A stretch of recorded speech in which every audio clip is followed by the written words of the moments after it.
You need more sleep at night, that's what you need. Alright, objective 26. Evaluate a one variable expression with 2 or 3 operations using whole number substitution. That is a lot of words for an objective. One variable expression means you only have like x, or you might just have y, or you might just have a.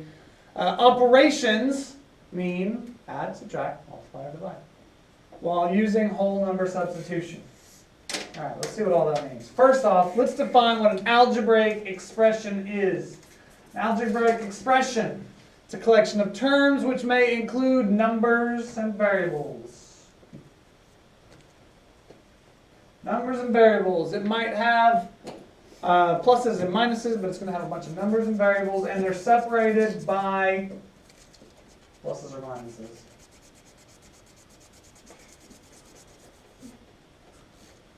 Separated by plus or minus. That's how you know what terms you have. When you see a plus sign, it's usually dividing 2 terms. 5 plus 6, that's 2 terms. 5 plus 6 plus x, that's 3 terms.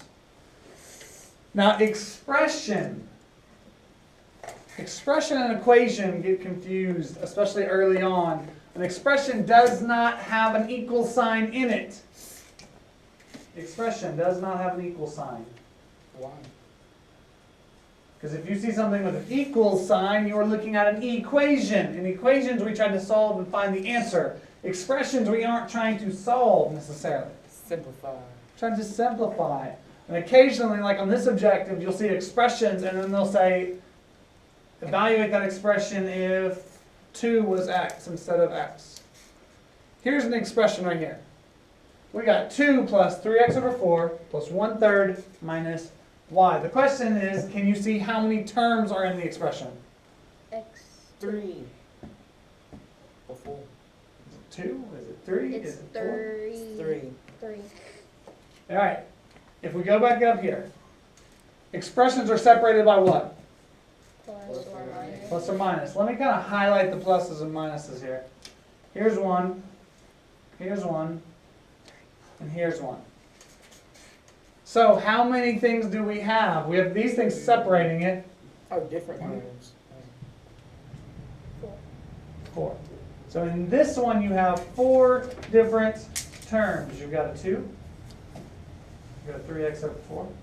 You've got a 1/3. There are 4 expressions in there. I mean 4 terms in that I expression. thought you were talking about like x, y, and numbers. Yeah, not how many different things, it's just how many terms. If I look at this and I say, I mean, that's an expression that's got 4 terms. At least right now. Some of those terms might be able to be put together.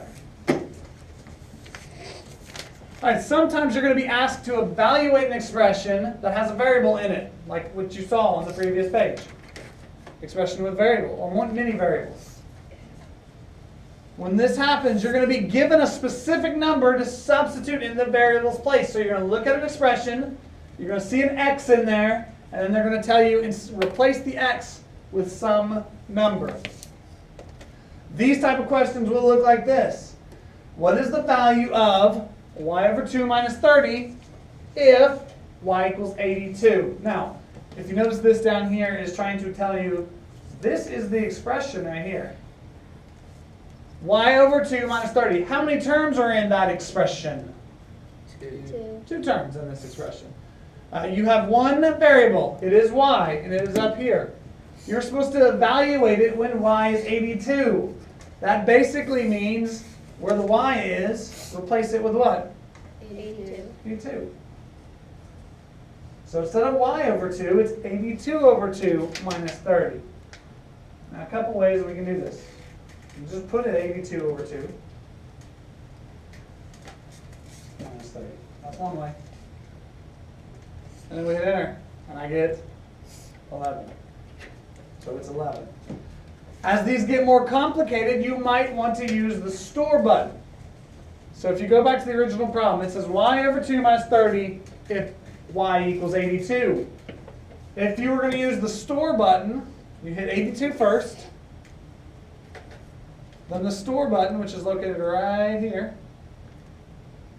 And if you hit this button twice, it'll let you put a y up there. Once, twice. So if I hit 82 stores y, Now I can use y instead of having to put an actual 82 in. So I can actually put this expression in just like it looks. Y over 2 minus 30 equals 11. So if you had something really complicated, or if you had something that had a whole bunch of y's, then you could use the store button. Or if 82 was like a lot more complicated, like it was 82 and 3/8, maybe you just want to store it as y and then use your store button. All right, 3 things down here that I want you to try. These 3. Evaluate 9 times 8x plus 5 when x equals 2. Evaluate 188 divided by 10x minus 43. And evaluate 4 times 6x minus 2 when x equals 5. Take a minute. Do it on your calculator, then I want to see it, and then we will all make sure we get that.